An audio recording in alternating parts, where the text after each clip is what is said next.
Hey guys, it's Taylor and Ashley today Hey with guys. our new cups. I'm trying to get in. Yeah, so you can get a sneak peek. Well, fancy. Yeah, and we had to switch it up today. We didn't have any tea, so we switched to Kool-Aid. We're drinking Kool-Aid. And we're sitting outside, so it's kind of hot for tea. Yeah, so Kool-Aid was perfect. Yes. And so we almost got it all over us, but that's okay. But that's okay. We're just No. going to change colors. No biggie. So, Yeah. it is Tuesday. Believe we're done with hurricane in our area. Yeah. So we So- hope everyone's safe. Yeah, we wanted to check in, make sure everyone's still doing okay through all the storms. Yes. So Yeah. I know that some of us got it a little worse than others. Yeah. I know some of us are still getting power back. Thankfully, I didn't get hit too hard. We're at our office and everything seems fine. Yeah. It's crazy how it's so beautiful right I now. know, I thought today was going to be a total mess, but Yeah. it's really nice out. So that's why we had to come out to the porch. Yes, it's a beautiful day. So Yeah. we kind of thought with the storm, what a better, there's really no better time to talk about. Obviously, we live near the water, we have Yeah. oceans, we have lakes, that sort of thing. So to talk about the different flood zones that when you're purchasing a house, what you're seeing and kind of what that means for you so that you kind of have a in-depth of what that actually means. Yeah, because there are different categories. So you've got 4 here in Hampton Roads, 4 main ones at least. So you've got X, which means that you're pretty good, you're in a safe zone. X500, which is moderate risk. And then we have AE. Yes. So that's when we start worrying a little bit more. So AE Yes. is pretty common around here though. Yeah. So that's when your flood insurance is going to kick in. Yeah, most of the time you have to get flood insurance if you're in an AE zone. Yes. Sometimes, if you're lucky, you can get a certificate of elevation. That will mean that you might not require flood insurance for your home purchase, but that's something to look into when you're going through the home buying process. And the last one is VE. So I Yes. think people aren't as familiar with this one. So that's your coastal flood plan.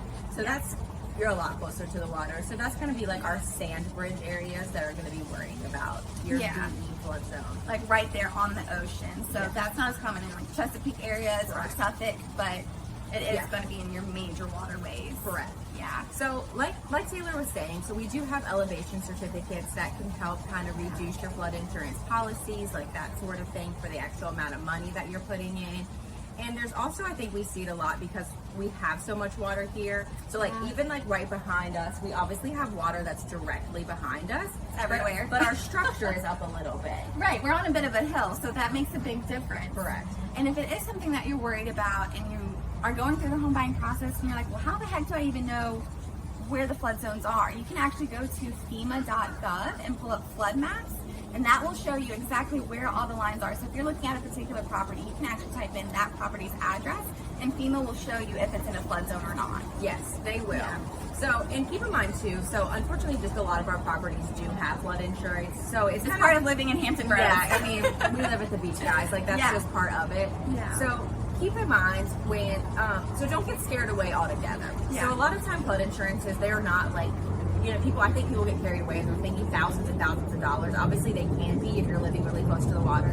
But we're usually seeing you to be anywhere from about $800 to about $1,500 a year. A year. That gets broken down to each month. So we're not really talking about a big commitment, but a big thing to keep in mind too is if you're purchasing a house that's already been lived in and they have a flood insurance plan, always check with your agent to see if you can actually just take over that policy. Yeah. So if you know that policy is already $800 a year Correct. and you just want to be grandfathered into that policy, that's something that usually can be worked out during the transaction. Correct. So Pretty if easily. if you can assume that policy, usually you are going to be locked into a better rate. You're not going to have to go getting the elevation certificate, that sort of thing. So Yeah. always check. Not all policies are, unfortunately. Some banks just don't allow it. Some insurance policies don't allow it, but a lot of them do.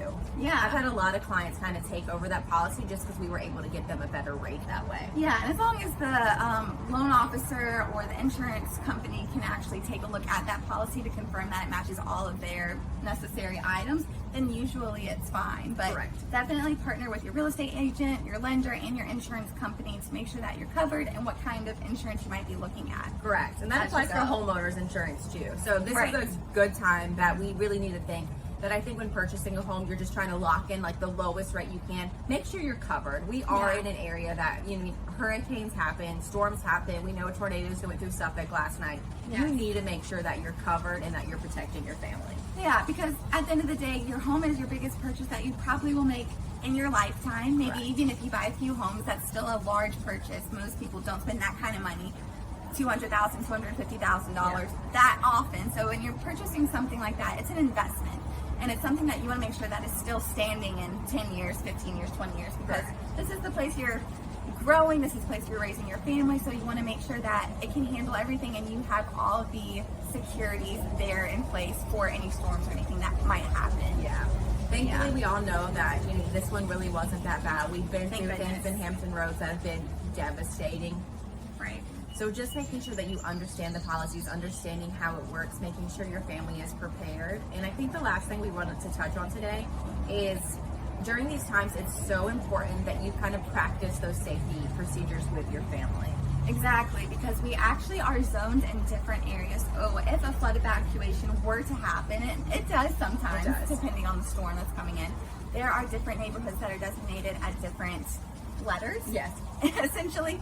And so you want to make sure that you are understanding of that process, and you can go to your city's website to check out what the emergency protocols are. Yes, definitely make sure you know what's happening. If it's something that you just even want to practice with your kids, that sort of thing, of what you need to do to stay safe in your own home, in your safe zone, under the stairs, in a bathtub, whatever it is, just make sure. I mean, we can talk about it, but it's one thing that we know you really kind of have to practice in order Right. to kind of get really comfortable with doing that routine. Yes, especially if you are from an area that doesn't have that many storms. I know Florida gets it all the time, so they're probably pretty used to it. Hampton Roads, I would say maybe we get a storm once a year or every other year. One every year. Yeah. So it doesn't happen every day, but it really depends on your safety level and what you're okay with and what you're comfortable with. Yeah, we just want you to be prepared. We hope that everybody is safe. So, like I said, with your flood insurance, those sort of things, just make sure you're getting yourself covered. That's really the important thing. Sometimes cheaper isn't always better. Really, what's better is protecting your family. And look at the policy, not just the price tag. Correct. Actually look at the policy. Look at the policy. Tip of the day. Yeah. Look at the policy. Actually read what's covered. That would be Right. a really great tip. Ask somebody. We partner with really great people in insurance, so we know how important it is. We want you to obviously keep your big purchase protected as well.